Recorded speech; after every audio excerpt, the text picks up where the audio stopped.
ठाणे शहरामध्ये 45 वर्षांपूर्वी उभारण्यात आलेल्या गडकरी रंगायतन नाट्यगृहाच्या नूतनीकरणाचं काम करण्यात येत आहे।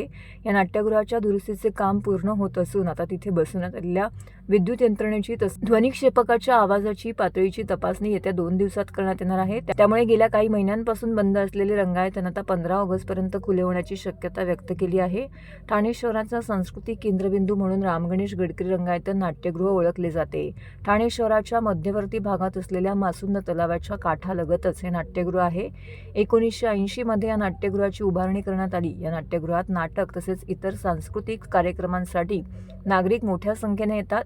नाटक पाहण्यासाठी येणाऱ्यांमध्ये ज्येष्ठ नागरिकांची संख्या मोठी आहे। या नाट्यगृहामध्ये उदवाहिकेची व्यवस्था नव्हती, त्यामुळे ज्येष्ठ नागरिकांना जिने चढावे लागत होते, त्यामुळे त्यांची दमछाक होत होती। तसेच या नाट्यगृहाचे बांधकाम 45 वर्ष जुने असल्याने नादुरुस्त झाले होते।